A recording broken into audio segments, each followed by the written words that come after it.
In pro wrestling, a gimmick can be your golden ticket or a damn straitjacket. Some guys hit the jackpot with a character they loved, think Stone Cold flipping birds or The Rock cooking whatever. But others, they got saddled with a gimmick that made them rich but haunted them like a polka dot nightmare. These are the men who played cartoon characters, clowns, and corporate mascots. Not because they wanted to, but because Vince McMahon saw money in it. And to be fair, he was right. There was money in it. Millions of dollars. But here's the kicker. That payday didn't buy happiness. These wrestlers loathed their personas. Some tried to ditch them, some drank their way through them, and some just straight up snapped on camera about it. Whether it was the costume, the voice, the backstory, or just the soul-sucking grind of pretending to be something ridiculous, the hate was real. Yet they sucked it up, hit their cues, and in doing so became household names. So here's to the 5 guys who got rich off the gimmicks they despised. Because in WWE, sometimes selling out isn't a choice, it's the job. You ever show up to work dressed like a space hooker with a stutter and your boss tells you to grope Razor Ramon on live TV?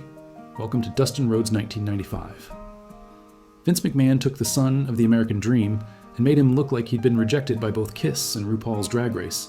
Goldust wasn't a character, it was a cry for help wrapped in gold, lame, and body glitter. Now to be fair, Goldust was supposed to be edgy. He was meant to blur the lines of gender and sexuality.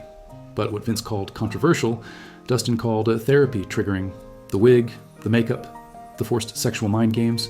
It was less performance art and more, if HR existed in WWE, we'd all be in court.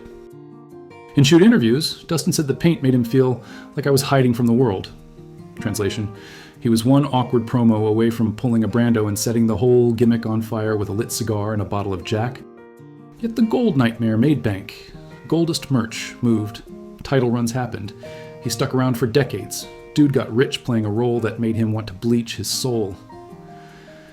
Goldust put food on my table, but it also messed with my head for years, Dustin would say. He literally played a character who rubbed his chest mid-promo and breathed like a phone sex operator having a panic attack, and still got over. That's wrestling, baby. You can either be proud of your legacy or rich in gold paint and self-loathing. Imagine busting your ass for years, grinding on the territories, developing into a respected technical wrestler, only to show up in the WWF and be told, you're a clown now, not a metaphorical clown, an actual red-nosed, face-painted birthday party escapee. That was Matt Osborne, turned into Doink the Clown, or as he called it, career-assisted suicide in size 18 shoes. Now, early Doink, legit and terrifying. Osborne played him like a serial killer with a squirting flower. Kids were crying, grown men were disturbed, and Vince was loving every second. But then Vince got bored, as Vince does, and decided, let's give him a midget sidekick named Dink, because nothing says credible wrestling threat like midget slapstick and honking horns. Osborne, who had already been fired from other companies for being, shall we say, chemically enthusiastic, was not exactly thrilled. In shoot promos, he said, I didn't get into wrestling to make kids laugh, I got into it to beat people up. Spoken like a man who once pile drove a clown on principle. But Dink got popular, like insanely popular. He was everywhere. Video games, action figures, even freaking WrestleMania. The paycheck was solid. The pride? Buried in a shallow grave behind the funhouse? Doink was a clown, sure, but the real joke was on me. Matt Osborne hated the gimmick so much, he relapsed just to forget he was dressed like Krusty from hell. And yet, millions rolled in.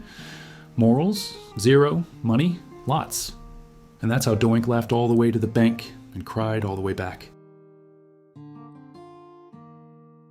When Mick Foley got to WWF, he wanted to be Cactus Jack. You know, the hardcore legend who looked like he dumpster dived for ring gear and knew 46 ways to die. Vince McMahon took one look and went, what if this guy lived in a sewer and talked like a haunted Build-A-Bear? Boom, mankind was born. Foley's debut wasn't just weird. It was industrial-grade disturbing. He wore a mask that looked like it was made from Buffalo Bill's leftover skin, rocked a Hannibal Lecter straitjacket, and squealed like a piglet mid-promo. This wasn't sports entertainment. This was psychological warfare, and Foley was drafted without warning. In Have a Nice Day, Foley admitted it messed with his mental health. They wanted me to be broken, he wrote, and I was, just not in the way they thought.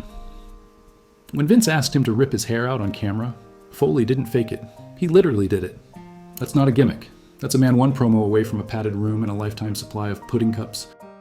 He eventually softened the gimmick into the lovable Mankind we know, complete with Mr. Sacco and enough merch sales to choke a t-shirt cannon. But those early days, they were Kafka with a chair shot. I hated Mankind, but I owe him everything, Foley said. He hated the gimmick, but it made him a millionaire, a best-selling author, and a Hall of Famer, which just proves, in WWE, the more damaged you act, the more over you get.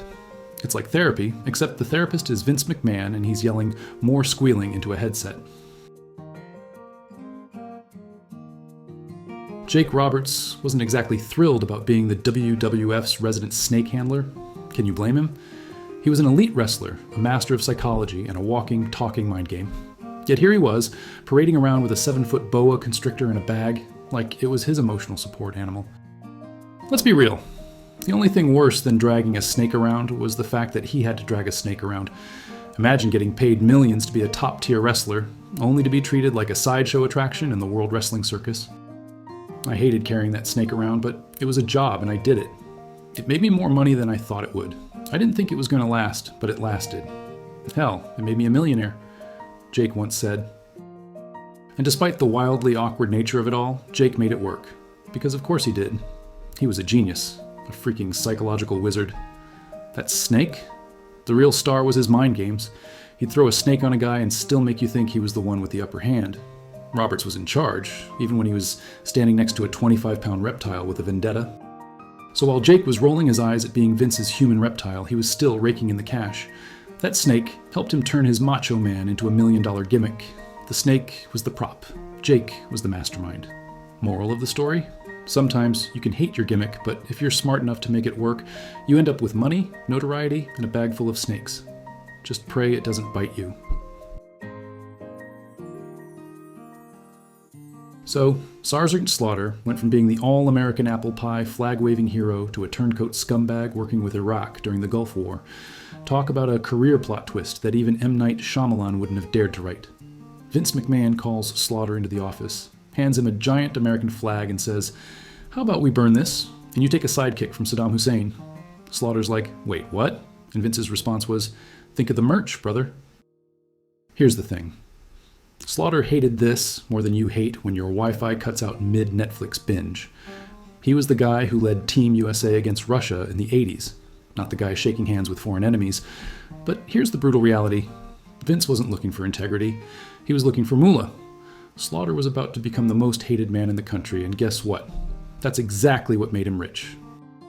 Slaughter gets his new gig, and he's suddenly in front of fans who throw things at him, scream, "Traitor!" and send him hate mail like he's some sort of political activist. But instead of backing out and crying to his mommy, Sgt. Slaughter walked into the lion's den with a smile and a paycheck that was probably larger than most countries' GDP.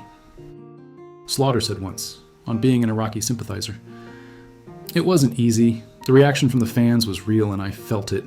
I'd go out there and get booed, not because of the work, but because of what was going on in the world. It made me a lot of money, but it also made me question everything." You'd think being the most hated man in America would result in a quick exit stage left, but Slaughter? He didn't just survive, it made him a WWF champion. You read that right. Not only was he the most hated man in America, but Vince said, "Screw it, let's give him the belt. Money, merchandise, title runs, and booze so loud you'd think he was a pop star with a scandalous sex tape?" Moral of the story? When Vince wants a gimmick that's despised by millions, he'll make you money faster than a politician with a scandal. You might hate your role, but if you've got the heat, Vince's pockets are open wide, and that's all he cares about. So here's to Sgt. Slaughter, the man who made millions by being the villain no one asked for, but everyone loved to hate. And honestly, if he was going to be hated that much, at least he was getting paid handsomely for the privilege. So there you have it, 5 wrestlers who loathed their gimmicks, but still made bank off them. Vince McMahon has this insane ability to find the worst ideas, slap a bow on them, and tell you, "Go make me a millionaire." And like lemmings off a cliff, these poor bastards did it. Because wrestling, much like life, is a crazy, unpredictable carnival ride where you can't always control the clown car you're stuffed into. Sometimes you get to ride the roller coaster, and other times you're stuck in the funhouse mirror holding a snake, or worse, wearing gold glitter. These guys may have hated their roles, but you know what they didn't hate? The cash flow.